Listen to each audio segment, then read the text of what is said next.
Mr. Starr.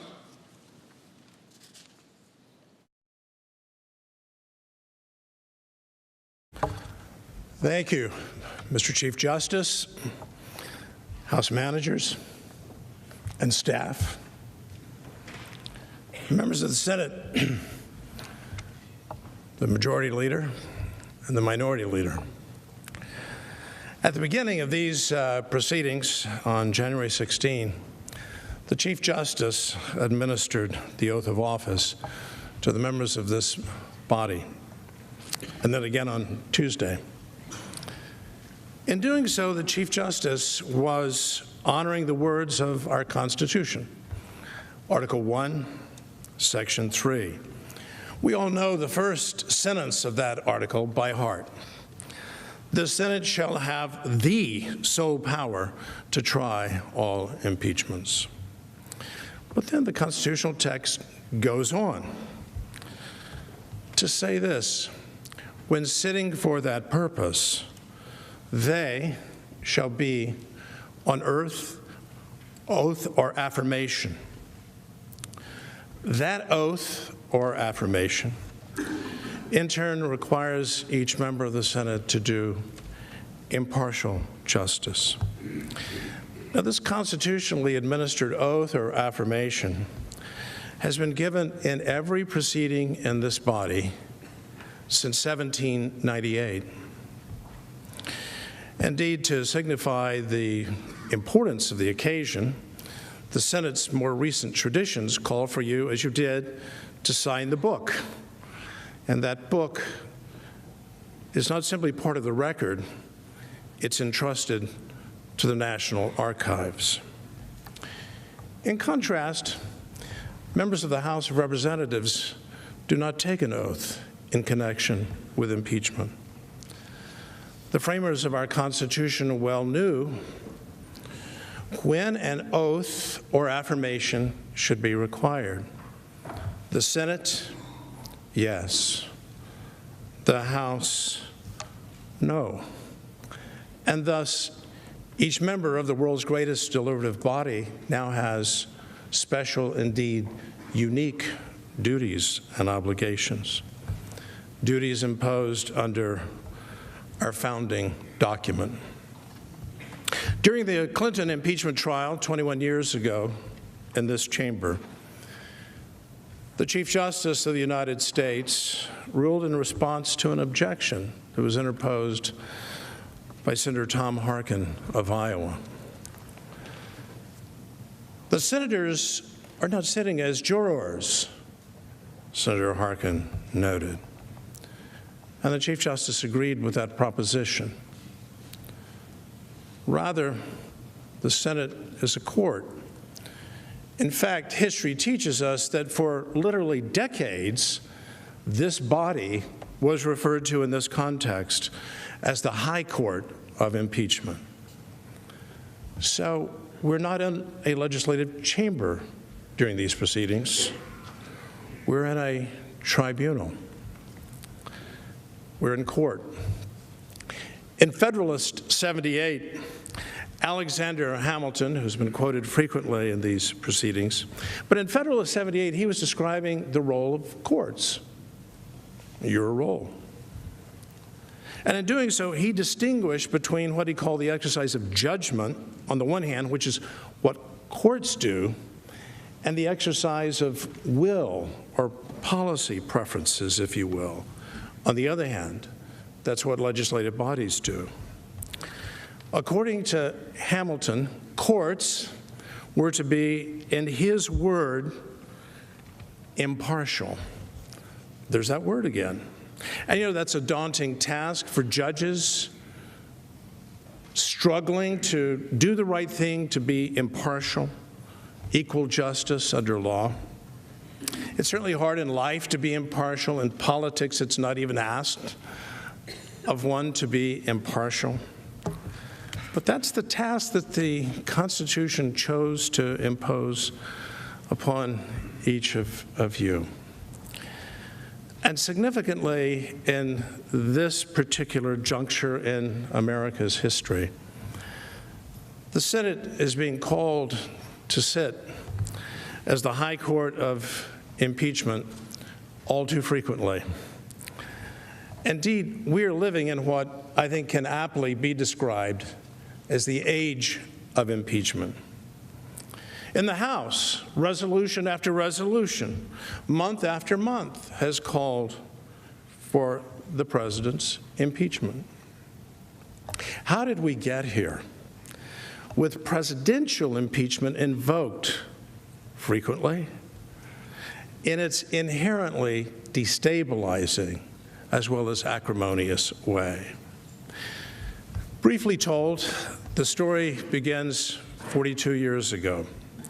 In the wake of the long national nightmare of Watergate, Congress and President Jimmy Carter collaboratively ushered in a new chapter in America's constitutional history.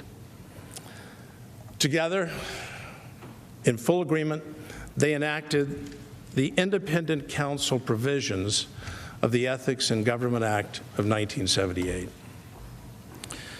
But the new chapter was not simply the age of independent counsels. It became, unbeknownst to the American people, the age of impeachment. During my service in the Reagan administration as counselor and chief of staff to Attorney General William French Smith, the Justice Department took the position that, however well-intentioned, the independent counsel provisions were unconstitutional. Why? In the view of the department, those provisions intruded into the rightful domain and prerogative of the executive branch, of the presidency. The Justice Department's position was eventually rejected by the Supreme Court, but most importantly, in helping us understand this new era in our country's history, Justice Antonin Scalia was in deep dissent. Among his stinging criticisms of that law, Justice Scalia wrote this: "The context of this statute is acrid with the smell of threatened impeachment." Impeachment. Justice Scalia echoed the criticism of the court in which I was serving at the time, the District of Columbia Circuit, which had actually struck down the law as unconstitutional, and a very impressive opinion by renowned Judge Lawrence Silberman. Why? Why would Justice Scalia refer to impeachment? This was a reform measure. There would be no more Saturday night massacres, the firing of special prosecutor, as he was called, Archibald Cox, by President Nixon. Government would now be better, more honest, greater accountability, and the independent counsel would be protected. But the word impeachment haunts that dissenting opinion, and it's not hard to discover why. Because the statute, by its terms, expressly directed the independent counsel to become, in effect, an agent of the House of Representatives. And to what end? To report to the House of Representatives when a very low threshold of information was received that an impeachable offense left undefined may have been committed. To paraphrase President Clinton's very able counsel at the time, Bernie Nussbaum, this statute is a dagger aimed at the heart of the presidency. President Clinton nonetheless signed the reauthorized measure into law, and the nation then went through the long process known as Whitewater, resulting in the findings by the office which I led, the Office of Independent Counsel, and a written report to the House of Representatives. That referral to Congress was stipulated in the Ethics in Government Act of 1978. To put it mildly, Democrats were very upset about what had happened. They then joined Republicans across the aisle, who, for their part, had been outraged by an earlier independent counsel investigation, that of a very distinguished former judge, Lawrence Walsh. During the Reagan administration, Judge Walsh's investigation of what became known to the country as Iran-Contra spawned enormous criticism on the Republican side of the aisle, both as to the investigation itself, but also as to the statute. The acrimony surrounding Iran-Contra, and then the impeachment and the trial, and President Clinton's acquittal by this body led inexorably to the end of the independent counsel era. Enough was enough. And living through that wildly controversial 21-year bold experiment with the independent counsel statute, Congress, in a bipartisan way, had a change of heart. It allowed the law to expire in accordance with its terms in 1999. That would-be and well-intentioned reform measure died a quiet and uneventful death, and it was promptly replaced by Justice Department internal regulations promulgated by Attorney General Janet Reno during the waning months of the Clinton administration. One can review those regulations and see no reference to impeachment. None. No longer were the poison pill provisions of presidential impeachment part of America's legal landscape. They were gone. The Reno regulations seemed to signal a return to traditional norms. Impeachment would no longer be embedded in the actual laws of the land, but returned to the language of the Constitution. But in the meantime, America's constitutional DNA and its political culture had changed. Even with the dawn of the new century, the 21st century, impeachment remained on the lips of countless Americans and echoed frequently in the people's house. The impeachment habit proved to be hard to kick. Ironically, while this was happening here at home, across the Atlantic, the use of impeachment as a weapon disappeared.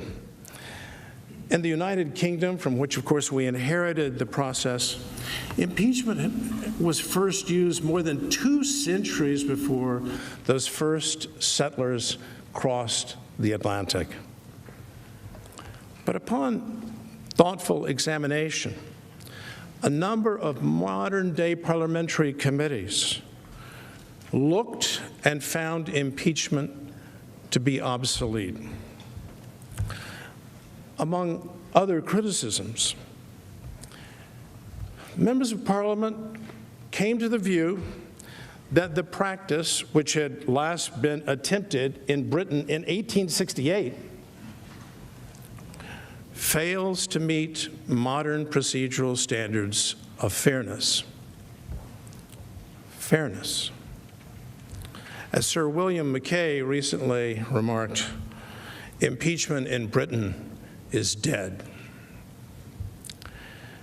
Yet here at home, in the world's longest-standing constitutional republic, instead of a once-in-a-century phenomenon, which it had been, presidential impeachment has become a weapon to be wielded against one's political opponent. In her thoughtful Wall Street Journal op-ed a week ago Saturday, Peggy Noonan wrote this: "Impeachment has now been normalized. It won't be a once-in-a-generation act, but an every administration act. Democrats will regret it when Republicans are handing out the pens of the signing ceremony. When we look back down the corridors of time, we see that for almost our first century as a constitutional republic, the sword of presidential impeachment remained sheathed. Had there been controversial presidents? Oh, yes, indeed. Think of John Adams and the Alien and Sedition Acts. Think of Andrew Jackson and Henry Clay. Were partisan passions occasionally inflamed during that first century? Of course. Unless there be any doubt, the early Congresses full well knew how to summon impeachment to the fore, including against a member of this body, Senator William Blount of Tennessee. During the Jefferson administration, the unsuccessful impeachment of John.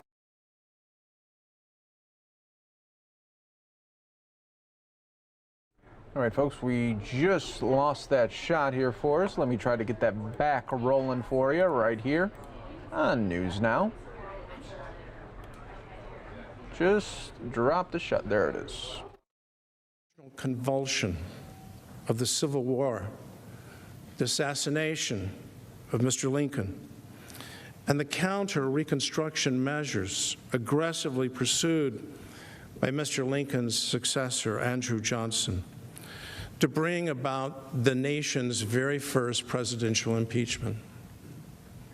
Famously, of course, your predecessors in this high court of impeachment acquitted the unpopular and controversial Johnson, but only by virtue of senators from the party of Lincoln breaking ranks.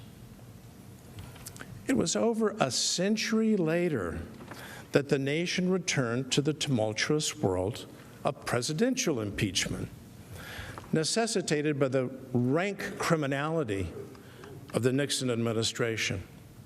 In light of the rapidly unfolding facts, including uncovered by the Senate Select Committee, and an overwhelmingly bipartisan vote of 410 to 4, the House of Representatives authorized an impeachment inquiry. And in 1974, the House Judiciary Committee, after lengthy hearings, voted again in a bipartisan manner to impeach the President of the United States. Importantly, President Nixon's own party was slowly but inexorably moving toward favoring the removal of their chosen leader from the nation's highest office, who had just won re-election by a landslide. It bears emphasis before this high court. This was the first presidential impeachment in over 100 years. It also bears emphasis. It was powerfully bipartisan. And it wasn't just the vote to authorize the impeachment inquiry. Indeed, the House Judiciary Chair, Peter Rodino of New Jersey, was insistent that to be accepted by the American people, the process had to be bipartisan. Like war, impeachment is hell, or at least presidential impeachment is hell. Those of us who lived through the Clinton impeachment, including members of this body, full well understand that a presidential impeachment is tantamount to domestic war, albeit thankfully protected by our beloved First Amendment, a war of words and a war of ideas. But it's filled with acrimony, and it divides the country like nothing else. Those of us who lived through the Clinton impeachment understand that in a deep and personal way.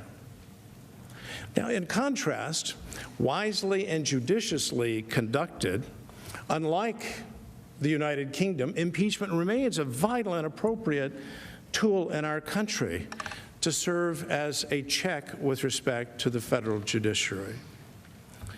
After all, in the Constitution's brilliant structural design, federal judges know, as this body full well knows from its daily work, a pivotally important feature: independence from politics, exactly what Alexander Hamilton was talking about in Federalist 78. During the Constitution's term, good behavior, in practical effect, life tenure. Impeachment is thus a very important protection for we, the people, against what could be serious Article III wrongdoing within that branch. And so it is that when you count, of the 63 impeachment inquiries authorized by the House of Representatives over our history, only 8 have actually been convicted in this high court and removed from office. And each and every one has been a federal judge. This history leads me to reflect on the nature of your weighty responsibilities here in this high court as judges in the context of presidential impeachment. The 4th presidential impeachment, I'm counting the Nixon proceedings, and our nation's history, but the 3rd over the past half-century. And I respectfully submit that the Senate, in its wisdom, would do well in its deliberations to guide the nation in this world's greatest deliberative body to return to our country's traditions when presidential impeachment was truly a measure of last resort. Members of this body can help, and in this very proceeding, restore our constitutional and historical traditions. Above all, by returning to the text of the Constitution itself. It can do so by its example here in these proceedings, in weaving the tapestry of what can rightly be called the common law of presidential impeachment. That's what courts do. They weave the common law. There are indications within the constitutional text, I'll come to our history, that this fundamental question is appropriate to be asked. You're familiar with the arguments. Was there a crime or other violation of established law alleged? So let's turn to the text. Throughout the Constitution's description of impeachment, the text speaks always, without exception, in terms of crimes. It begins, of course, with treason, the greatest of crimes against the state and against we, the people, but so misused as a bludgeon in parliamentary experiences to lead the founders to actually define the term in the Constitution itself. Bribery, an iniquitous form of moral and legal corruption, and the basis of so many of the 63 impeachment proceedings over the course of our history. Again, almost all of them against judges. And then the mysterious terms, other high crimes and misdemeanors. Once again, the language is employing the language of crimes. The Constitution is speaking to us in terms of crimes. Each of those references, when you count them, count 7, count 8, supports the conclusion that impeachments should be evaluated in terms of offenses against established law. But especially with respect to the presidency, where the Constitution requires the Chief Justice of the United States, and not a political officer, no matter how honest, no matter how impartial, to preside at trial. Guided by history, the framers made a deliberate and wise choice to cabin to constrain, to limit the power of impeachment.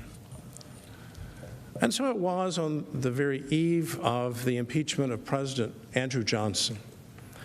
The eminent scholar and dean of the Columbia Law School, Theodore Dwight, wrote this: "The weight of authority is that no impeachment will lie except for a true crime, a breach of the law which would be the subject of indictment." I'm not making that argument. I'm noting what he is saying. He didn't over-argue the case. He said the weight of authority. The weight of authority. And so this issue is a weighty one. Has the House of Representatives, with all due respect, in these two articles of impeachment, charged a crime or violation of established law or not? This is, I don't want to over-argue, an appropriate and weighty consideration for the Senate. But especially, as I'm trying to emphasize, in the case not of a federal judge, but of the president. Courts consider prudential factors, and there is a huge prudential factor that this trial is occurring in an election year, when we, the people, in a matter of months, will go to the polls.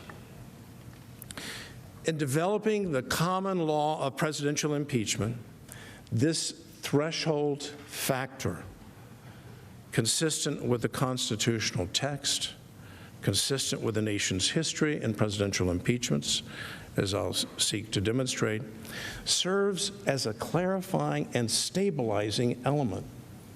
It increases predictability. To do what? To reduce the profound danger that a presidential impeachment will be dominated by partisan considerations, precisely the evil that the framers warned about. And so to history. History bears out the point.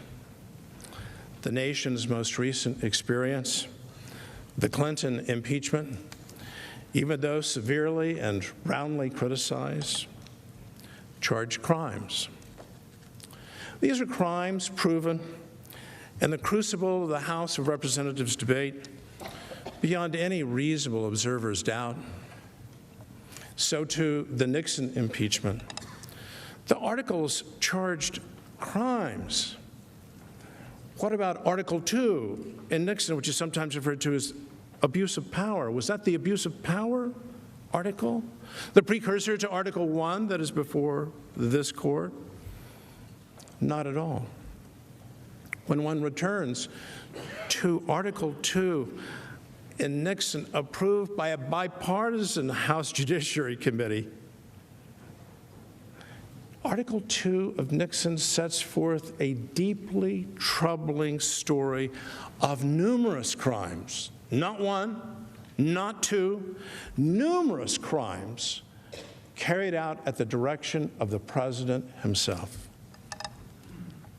And so the appropriate question: were crimes alleged in the articles in the common law of presidential impeachment? In Nixon, yes. In Clinton, yes. Here, no. A factor to be considered as the judges in the high court come, as you will, individually to your judgment. Even in the political cauldron of the Andrew Johnson impeachment, Article 11 charged a violation of the controversial Tenure of Office Act. You're familiar with it. And that act warned expressly the Oval Office that its violation would constitute a high misdemeanor, employing the very language of constitutionally cognizable crimes. This history represents, and I believe, may it please the court, it embodies the common law of presidential impeachment. These are facts gleaned from the constitutional text and from the gloss of the nation's history. And under this view, the commission of an alleged crime or violation of established law can appropriately be considered, again, a weighty and an important consideration, an element of an historically supportable presidential impeachment. Will law professors agree with this? No. But with all due respect to the Academy, this is not an academic gathering. We're in court. We're not just in court. With all due respect to the Chief Justice and the Supreme Court of the United States, we're in democracy's ultimate court. And the better constitutional answer to the question is provided by a rigorous and faithful examination of the constitutional text, and then looking faithfully and respectfully to our history. The very divisive Clinton impeachment demonstrates that while highly relevant, the commission of a crime is by no means sufficient to warrant the removal of our duly elected president. Why? This body knows. We appoint judges and you confirm them, and they're there for life, not presidents. And the presidency is unique. The presidency stands alone in our constitutional framework. Before he became the Chief Justice of the United States, John Marshall, then sitting as a member of the People's House, made a speech on the floor of the House. And there he said this: "The president is the sole organ of the nation in its external relations, and its sole representative with foreign nations." If that sounds like hyperbole, it has been embraced over decades by the Supreme Court of the United States, by justices appointed by many different presidents. The presidency is unique. There's no other system quite like ours, and it has served us well. And so as to the presidency, impeachment and removal not only overturns a national election and perhaps profoundly affects an upcoming election. In the words of Yale's Akhil Amar, it entails a risk, and these are Akhil's words, Professor Amar's words, grave disruption of the government. Professor Amar penned those words in connection with the Clinton impeachment. Grave disruption of the government, regardless of what the president has done. Grave disruption. We will all agree that the presidents, under the text of the Constitution and its amendments, are to serve out their term, absent a genuine national consensus reflected by the two-thirds majority requirement of this court that the president must go away. Two-thirds. In politics and in impeachment, that's called a landslide. Here, I respectfully submit to the court that all fair-minded persons will surely agree there is no national consensus. We might wish for one, but there isn't. To the contrary, for the first time in America's modern history, not a single House member of the president's party supported either of the two articles of impeachment. Not one. Not in committee, not on the House floor. And that pivotal fact puts in bold relief the Peter Rodino principle. Call it the Rodino rule. Impeachment must be bipartisan in nature. Again, sitting as a court, this body should signal to the nation the return to our traditions, bipartisan impeachments. What's the alternative? Will the president be king? Do oversight. The tradition of oversight, an enormous check on presidential power throughout our history, and it continues available today. In Iran-Contra, no impeachment was undertaken. The Speaker of the House, a Democrat, Jim Wright, from Texas, from Fort Worth, where the West begins, knew better. He said no, but as befits the age of impeachment, a House resolution to impeach President Ronald Reagan was introduced. It was filed. And the effort to impeach President Reagan was supported by a leading law professor whose name you would well recognize, and you will hear it again this evening from Professor Dershowitz. I'll leave it to him to identify the learned professor. But the Speaker of the People's House, echoing Peter Rodino, said no. So I respectfully submit that the Senate should close this chapter, this idiosyncratic chapter, on this increasingly disruptive act, this era, this age of resort to the Constitution's ultimate democratic weapon for the presidency. Let the people decide. There was a great justice who sat for 30 years, Justice John Harlan, in this mid-century of the 20th century, and in a lawsuit involving a very basic question: can citizens whose rights have clearly been violated by federal law enforcement agencies and agents bring an action for damages when Congress has not so provided? No law that gave the wounded citizen a right to redress through damages. And Justice Harlan, in a magnificent concurring opinion in Bivens versus 6 unnamed federal agents, suggested that courts, here you are, should take into consideration in reaching its judgment, their judgment, what he called factors counseling restraint.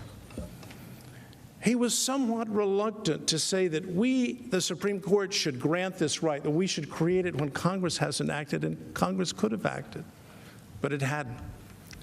But he reluctantly came to the conclusion that the Constitution itself empowered the federal courts to create this right for our injured citizens, to give them redress, not just an injunctive relief, but damages, money recovery for violations of their constitutional rights. Factors counseling restraint. And he addressed them, and he came to the view, and he was so honest and said, I came to the case with a different view, but I changed my mind, and voted in favor of the Bivens family having redress against the federal agents who had violated their rights, judging in its most impartial and elegant sense. I'm going to draw from Justice Harlan's matrix of factors counseling restraint and simply identify these. I think there may be others. The articles do not charge a crime or violation of established law. I'm suggesting it's a relevant factor. I think it's a weighty factor when we come to presidential impeachment, not judicial impeachment. Secondly, the articles come to you with no bipartisan support. They come to you as a violation of what I'm dubbing the Rodino rule. And third, as I will now discuss, the pivotally important issue of process. The second article of impeachment, obstruction of Congress. This court is very familiar with United States versus Nixon. its unanimity in recognizing the President's profound interest in confidentiality, regardless of the worldview or philosophy of the justices were unanimous. This isn't just a contrivance. It's built into the very nature of our constitutional order. So let me comment briefly. This constitutionally based recognition of executive privilege and then companion privileges, the deliberative process privilege, the immunity of close presidential advisors from being summoned to testify, these are all firmly established in our law. If there is a dispute between the People's House and the President of the United States over the availability of documents or witnesses, and there is in each and every administration, then go to court. It really is as simple as that. I don't need to belabor the point.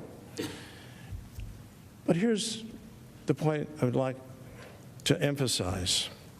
Frequently, the Justice Department advises the President of the United States that the protection of the presidency calls whatever the President might want to do as a political matter, as an accommodation in a spirit of comity, to protect privileged conversations and communications. I've heard it in my 2 tours of duty at the Justice Department. Don't release the documents, Mr. President. If you do, you're injuring the presidency. Go to court. We've heard concerns about the length of time that the litigation might take. Those of us who've litigated know that sometimes litigation does take longer than we would like. Justice delayed is justice denied. We would all agree with that. But our history, Churchill's maxim, study history, our history tells us that's not necessarily so. Take by way of example the Pentagon Papers case. Orders issued preventing and sanctioning a gross violation of the First Amendment's guarantee of freedom of the press. An order issued out of the district court June the 15th, 1971. That order was reversed in an opinion by the Supreme Court of the United States 2 weeks later. June the 15th. The House of Representatives could have followed that well-trodden path. It could have sought expedition. The E. Barrett Prettyman Courthouse is 6 blocks down. The judges are there. They're all very able. They're hardworking, people of integrity. Follow the path. Follow the path of the law. Go to court. There would have been at least one problem had the House seen fit to go to court and remain in court. The issue is before you. But among other flaws, the Office of Legal Counsel determined, and I've read the opinion, and I believe it's correct, that with all respect, all House subpoenaed issued prior to the adoption of House Resolution 660, which for the first time authorized the impeachment inquiry as a House. All subpoenas were invalid. They were void. With all due respect to the Speaker of the House of Representatives and all of her abilities and her vast experience, under our Constitution, she was powerless to do what she purported to do. As has been said now time and again, especially throughout the fall, the Constitution does entrust the sole power of impeachment to the House of Representatives. But that's the House. its 435 members elected from across the constitutional republic. Not one, no matter how able she may be. In the People's House, every congressperson gets a vote. We know the concept: one person, one vote. More generally, the President, as I've reviewed the record, has consistently and scrupulously followed the advice and counsel of the Justice Department, and in particular, the Office of Legal Counsel. He's been obedient. As you know, that important office, many of you have had your own experiences professionally with that office, is staffed with lawyers of great ability. It has a reputation for superb work. It has done such thoughtful work in both Democratic and Republican administrations. And the office is now headed by a brilliant lawyer who served as a law clerk to Justice Anthony Kennedy. The House may disagree with the guidance provided to the President by that office. The House frequently does disagree. But for the President to follow the guidance of the Department of Justice with respect to an interbranch legal and constitutional dispute cannot reasonably be viewed as an obstruction, and most emphatically not as an impeachable offense. History, once again, is a great teacher. In the Clinton impeachment, the House Judiciary Committee rejected a draft article asserting that President Clinton, and here are the words of the draft article, fraudulently and corruptly asserted executive privilege. Strong words. Fraudulently and corruptly. That was the draft article. In my view, having lived through the facts, and with all due respect to the former president, he did.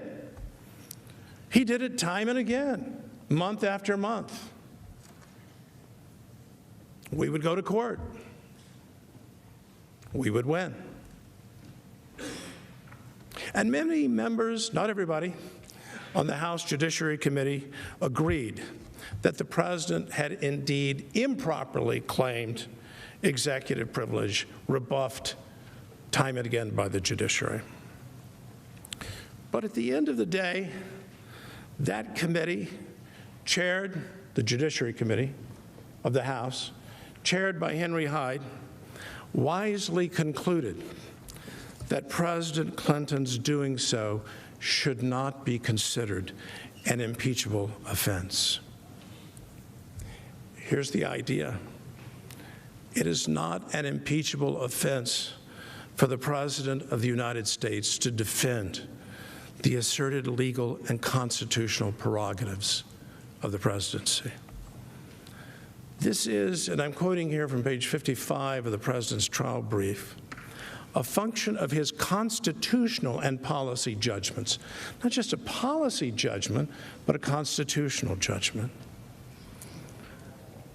I would guide this court, as it's coming through the deliberation process, to read the President's trial brief with respect to process.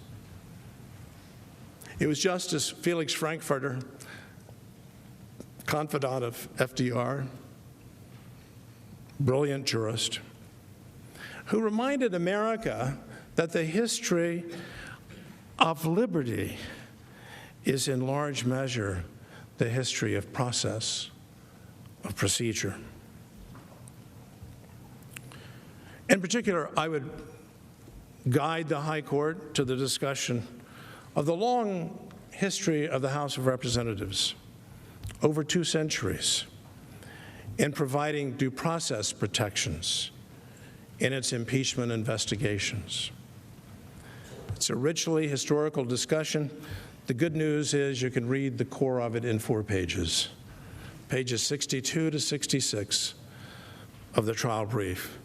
Puts in bold relief, I believe, an irrefutable fact this House of Representatives, with all respect, saw fit to turn its back on its own established procedures. Procedures that had been followed faithfully decade after decade, regardless of who was in control, regardless of political party.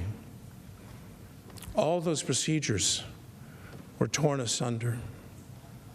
And all over the vigorous objections from the unanimous and vocal minority.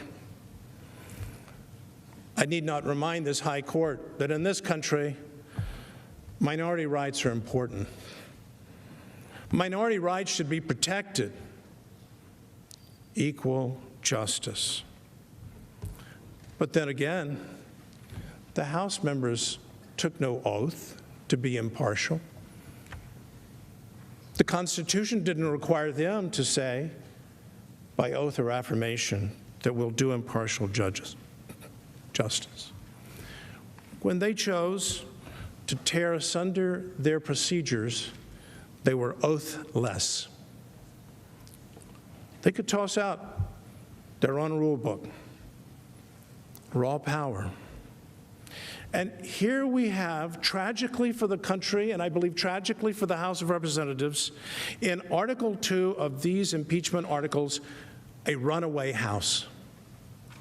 It has run away, not only from its long-standing procedures, it has run away from the Constitution's demand of fundamental fairness, captured in those hallowed terms, due process of law. We've cared about this as an English-speaking people since Magna Carta. By doing so, however, the House has inadvertently pointed this court to an exit ramp. It's an exit ramp provided by the Constitution itself. It's an exit ramp built by the most noble of builders, the founding generation. Despite the clearest precedent requiring due process for the accused in an impeachment inquiry, but surely all the more so in a presidential impeachment, House Democrats chose to conduct a wholly unprecedented process in this case. And they did so knowingly and deliberately because they were warned at every turn. Don't do it. Don't do it that way. And process.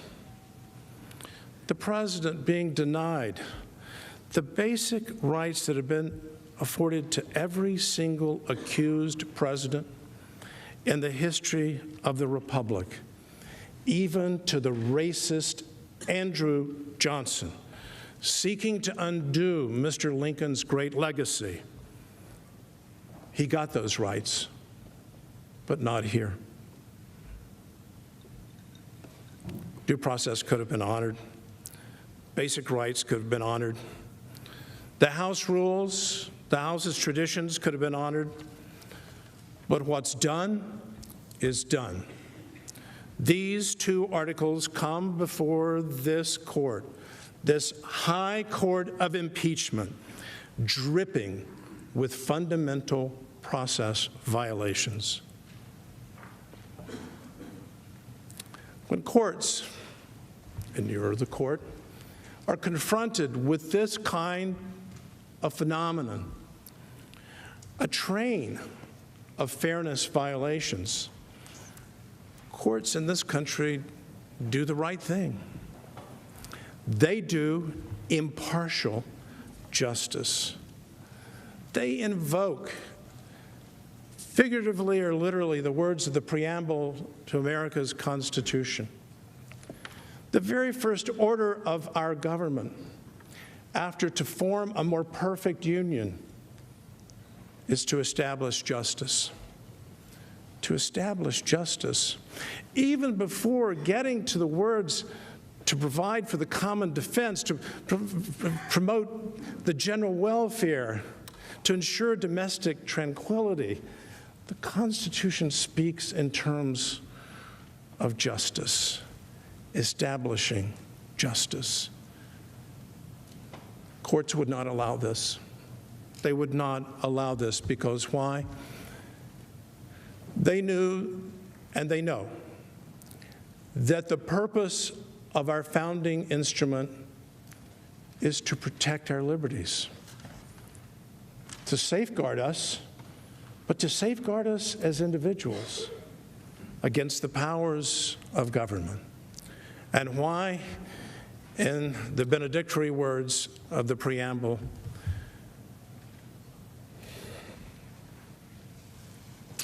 to secure the blessings of liberty to ourselves and our posterity. Liberty under law. I thank the court.